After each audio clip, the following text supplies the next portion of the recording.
Assalamualaikum warahmatullahi wabarakatuh. Selamat bertemu kembali dengan saya Mahmudan Sadiq. Pada kesempatan kali ini kita akan melanjutkan materi kepemimpinan transformasional atau transformational leadership. Bapak Ibu peserta pelatihan kepemimpinan administrator, salah satu tantangan yang Bapak Ibu hadapi di dalam meningkatkan kinerja organisasi adalah bagaimana meningkatkan kinerja bawahan atau kinerja anggota Bapak Ibu di unit masing-masing tempat kerja. Oleh karena itu, seorang pemimpin transformasional diharapkan mampu meningkatkan kinerja bawahannya sehingga berdampak pada peningkatan kinerja organisasi. Kali ini kita akan membahas bagaimana seorang pemimpin transformasional diharapkan mampu menggunakan metode coaching dan metode mentoring untuk meningkatkan kinerja individu atau kinerja bawahannya masing-masing.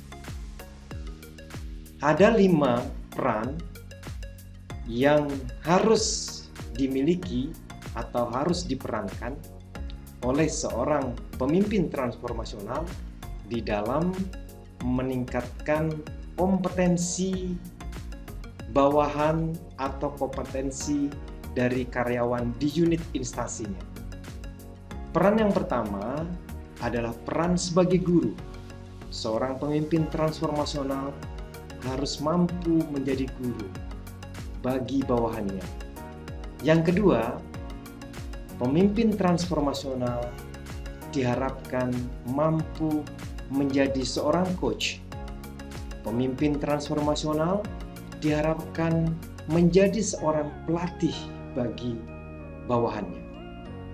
Yang ketiga, pemimpin transformasional diharapkan menjadi mentor, menjadi seorang yang mampu memberikan contoh praktek-praktek terbaik apa yang harus dilakukan. Yang keempat, pemimpin transformasional diharapkan menjadi konselor atau menjadi tempat untuk menyampaikan hal-hal yang ingin dipecahkan oleh bawahannya. Dan yang terakhir, seorang pemimpin transformasional diharapkan mampu menjadi konsultan. Seorang pemimpin transformasional diharapkan mampu menyelesaikan masalah-masalah ketika seorang bawahannya atau seorang yang berada di unit instansinya mendapatkan kesulitan-kesulitan.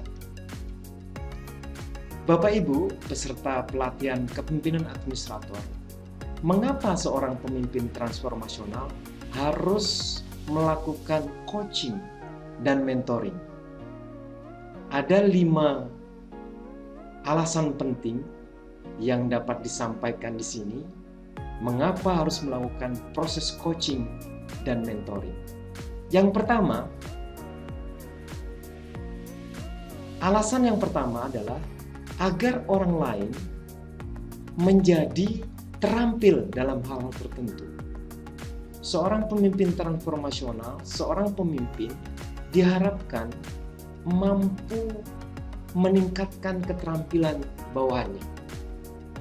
Yang kedua, membantu orang lain atau bawahannya untuk melakukan pekerjaan atau menangani situasi dengan lebih baik atau dengan lebih benar. Yang ketiga, memberikan kesempatan kepada coachee atau orang yang di-coach bersama-sama dengan coach menemukan solusi terbaik atas permasalahan yang dihadapi. Yang keempat, membangun pengertian yang lebih baik antara coach dan coachee sehingga mampu menyelesaikan suatu permasalahan yang dihadapi. Yang kelima, membantu memperbaiki kinerja individu dan kinerja organisasi sehingga diharapkan kinerja individu akan mampu juga sekaligus meningkatkan kinerja organisasi. Apa itu sebenarnya coaching? Dan bagaimana coaching itu dilakukan? Siapa yang menjadi coach? Banyak pemahaman atau banyak konsep-konsep yang disampaikan oleh para pakar atau para ahli tentang coaching. Ada yang menyatakan coaching adalah suatu proses interaksi antara coach, yaitu orang yang melakukan coach, dan coachee atau orang yang dilakukan proses coaching. Dalam sebuah interaksi, dalam sebuah diskusi, tanya jawab untuk menyelesaikan masalah-masalah yang dihadapi guna mencapai tujuan-tujuan yang telah ditetapkan. Oleh karena itu, Bapak Ibu, coach di dalam proses coaching itu adalah seorang motivator yang mendukung tujuan-tujuan dari seorang klien. Coach itu seorang facilitator. Coach orang yang memfasilitasi mencapai tujuan-tujuan yang telah ditetapkan. Coach bukan seorang guru. Coach tidak akan memberikan solusi tertentu atas masalah-masalah yang dihadapi, tetapi coach mengajukan pertanyaan-pertanyaan sehingga seorang coachee bisa menemukan solusi sendiri. Dan coach percaya bahwa setiap permasalahan ada solusi yang bisa dihasilkan atau bisa diketemukan oleh setiap orang. Bapak Ibu peserta pelatihan administrator yang saya hormati, coach adalah orang yang ahli memfasilitasi pencapaian tujuan atau proses pengembangan diri klien.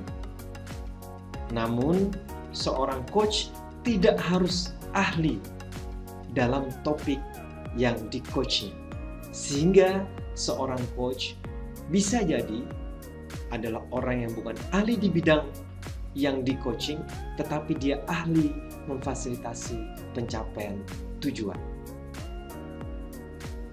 Coach selalu atau biasanya membantu klien dengan menyediakan tools atau alat dan hal-hal yang dapat memotivasi seorang coachee untuk mencapai tujuannya. Kemudian Bapak Ibu, apa sebenarnya mentoring? Mentoring itu berasal dari mitologi Yunani yang berarti seorang mentor itu sebagai advisor atau penasehat, sebagai seorang role model atau pemberi model, memberikan contoh, kemudian seorang counselor, kemudian seorang tutor, dan mentor juga bisa diartikan sebagai seorang guru. Apa itu mentoring? Mentoring adalah sebuah hubungan yang saling menguntungkan dari seorang yang mempunyai pengalaman lebih kepada individu yang kurang berpengalaman untuk mengidentifikasi dan meraih tujuan bersama. Demikian banyak kesimpulan-kesimpulan yang didapatkan dari pengertian mentoring. Kemudian mentoring juga bisa diartikan sebagai sebuah metode pengembangan di mana seorang mentor akan mengajarkan tips-tips atau trik-trik, pengalaman sukses, metode yang sukses, cara-cara sukses sesuai dengan pengalaman. Mentor adalah orang yang sukses di bidangnya dan akan menularkan ilmunya kepada klien atau kepada bawahannya. Tugas mentor adalah mendampingi mentee atau orang yang dimentoring sesuai dengan keahliannya, sehingga mentor harus lebih expert atau lebih ahli daripada mentee-nya. Untuk apa? Untuk meningkatkan kinerja organisasi secara optimal. Bapak Ibu sekalian, dua peran tersebut, yaitu peran sebagai coach dan peran sebagai mentor, itu dilakukan oleh seorang pemimpin transformasional di dalam meningkatkan kinerja bawahannya dan sekaligus akan berdampak terhadap peningkatan kinerja organisasi. Ada model yang sangat sederhana, mudah dipahami, dan banyak dipergunakan oleh para ahli di dalam sebuah proses coaching. Model itu disebut atau dikenal dengan nama coaching dengan model GROW. GROW itu adalah akronim dari G adalah goal atau tujuan, R adalah reality atau realitas permasalahan-permasalahan yang dihadapi, O adalah option atau pilihan-pilihan terhadap solusi-solusi yang dihasilkan, kemudian W adalah what's next atau apa yang akan dilakukan setelah opsi tersebut dipilih. Yang pertama, terkait dengan goal atau tujuan. Maka seorang coach dan coachee harus mampu menyatakan atau menggambarkan masalah dan harapan-harapan yang akan dicapai dalam sebuah proses coaching. Yang kedua, seorang coach dan coachee harus saling berkomunikasi, harus saling berdiskusi untuk menyampaikan atau menghasilkan sebuah persetujuan terhadap masalah-masalah yang dihadapi. Yang ketiga, terkait dengan option atau pilihan, maka dikembangkan atau dicari solusi bersama-sama untuk mengatasi permasalahan-permasalahan yang dihadapi. Yang keempat, terkait dengan will atau what's next, harus dibuat sebuah persetujuan terhadap sebuah action plan di dalam melaksanakan pilihan-pilihan yang telah dilakukan. Nah, oleh karena itu Bapak Ibu, dalam sebuah model GROW dapat digambarkan ada sebuah kesinambungan dari sebuah proses dari menetapkan tujuan apa yang akan dicapai, masalah-masalah apa yang dihadapi atau realitas apa yang dihadapi, kemudian pilihan-pilihan terhadap tindakan-tindakan atau solusi-solusi apa yang akan dihasilkan atau dilakukan. Nah, kemudian dibuat sebuah dalam bentuk rencana aksi yang disebut dengan proses what's next.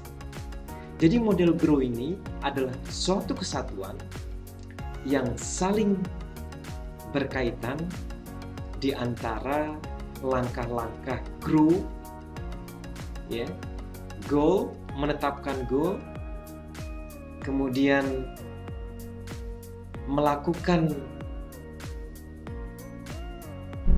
mendapatkan realitas-realitas, kemudian menetapkan pilihan-pilihan, dan yang terakhir adalah melakukan atau menyetujui sebuah action plan. Dalam sebuah proses coaching dengan model grow, maka terjadi percakapan atau dialog antara coach dan coachee. Seorang coachee atau orang yang di-coach dapat mengajukan pertanyaan-pertanyaan terkait dengan goal. Kemana tujuan saya? Maka seorang coach dapat mengajukan pertanyaan-pertanyaan berkaitan dengan apa yang akan Anda selesaikan. Bagaimana pandangan Anda tentang suatu keberhasilan? Bagaimana Anda tahu telah mencapai tujuan? Dengan bertanya kepada coachee, maka seorang coach diharapkan mendapatkan informasi tujuan apa yang akan dicapai oleh seorang coachee. Yang kedua, berkaitan dengan reality atau mengetahui akar permasalahan yang dihadapi oleh seorang coachee. Seorang coachee dapat mengajukan pertanyaan terhadap seorang coach atau kepada seorang coach, kemana atau dari mana saya akan memulai. Demikian pula sebaliknya, seorang coach dapat mengajukan pertanyaan-pertanyaan kepada seorang coachee sehingga seorang coachee mendapatkan gambaran tentang masalah apa yang dihadapi. Pertanyaannya bisa seperti ini. Bagaimana atau berdasarkan pada tujuan bagaimana situasi saat ini? Mengapa demikian? Apakah ada kendala yang menghalangi Anda untuk mencapai sesuatu yang diinginkan? Apakah yang telah dilakukan sampai sejauh ini? Dengan dialog seperti ini diharapkan terdapat sebuah rumusan atau terdapat sebuah masalah yang diketahui dengan pasti atau akar masalah yang diketahui sehingga dapat menyelesaikan atau mencapai tujuan yang telah ditentukan pada tingkatan goal tadi. Kemudian pada tahapan option atau menjajaki kemungkinan-kemungkinan, seorang coachee dapat mengajukan pertanyaan, apakah ada kendala antara kenyataan masalah yang saya hadapi dengan tujuan yang akan dicapai. Demikian pula sebaliknya, seorang coach dapat memulai diskusi atau dialog dengan mengajukan pertanyaan, apakah ada alternatif lain untuk mencapai tujuan? Apa saja keunggulan dan hambatan terhadap setiap pilihan? Jika ada uang, waktu, dan bahan atau sumber yang tersedia, apa yang akan Anda ambil dan mengapa Anda mengambil sumber daya yang tersedia tersebut. Dengan dialog seperti ini, diharapkan terdapat kemungkinan-kemungkinan pilihan tindakan yang dihasilkan dari mengatasi permasalahan yang ada di tahapan reality sebelumnya. Kemudian, pada tahapan what's next atau pengembangan sebuah action plan, seorang coach dapat mengajukan pertanyaan kepada coach, cara apakah yang harus saya pilih? Bagaimana saya mencapai tujuan? Kemudian, seorang coach dapat mengajukan pertanyaan-pertanyaan kepada seorang coach dengan mempertanyakan apakah yang akan Anda lakukan untuk menjembatani kesenjangan antara kenyataan sekarang dan tujuan. Apa yang akan terjadi? Dukungan apa yang Anda butuhkan? Apakah ada waktu yang telah ditetapkan untuk sebuah aksi dan tahapan-tahapan? Dengan dialog seperti ini, diharapkan pada tahapan what's next terdapat sebuah pengembangan rencana aksi untuk dilakukan setelah menemukan solusi-solusi atau opsi-opsi pada tahapan option sebelumnya. Demikian Bapak Ibu, gambaran coaching dengan model GROW atau goal, reality, option, dan what's next. Bapak Ibu peserta pelatihan kepemimpinan administrator, ada peran seorang pemimpin transformasional di dalam menggerakkan inovasi di dalam organisasi. Oleh karena itu, seorang pemimpin transformasional harus mampu mengimplementasikan model kepemimpinan transformasional. Sekali lagi, tantangan terbesar seorang pemimpin transformasional adalah mengimplementasikan model kepemimpinan transformasional. Ada langkah-langkah yang harus ditempuh oleh seorang pemimpin transformasional. Yang pertama, pahami tusi organisasi dengan baik. Dengan memahami tugas dan fungsi organisasi dengan baik, seorang pemimpin transformasional akan mampu mengetahui tugas-tugas apa yang harus dikerjakan dan tindakan-tindakan apa yang harus dilakukan berkaitan dengan tugas-tugas dan fungsi tersebut. Yang kedua, memahami masalah, tantangan, dan visi misi organisasi. Seorang pemimpin transformasional memahami masalah organisasinya dengan baik, tantangan organisasinya dengan baik, dan visi misi organisasinya dengan baik. Yang ketiga, memahami potensi staf, termasuk kepribadiannya.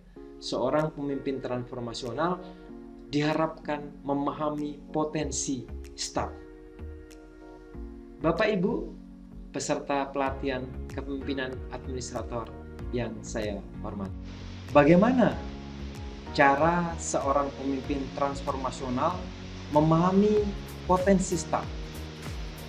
Bapak Ibu bisa melakukan tes-tes psikologi, bisa mengamati seorang staf pada saat bekerja, bisa memberikan penugasan-penugasan yang menantang seorang staf, mengamati kebiasaannya dalam bekerja saat santai maupun saat seorang staf mengerjakan hobi, dan menanyakan pada teman terdekatnya. Bapak Ibu, bagaimana mengimplementasikan kepemimpinan transformasional? Yang pertama, mentransformasikan perhatian kepada kebutuhan pegawai. Seorang pemimpin transformasional mengetahui apa yang dibutuhkan oleh pegawainya, memperluas kebutuhan pegawai,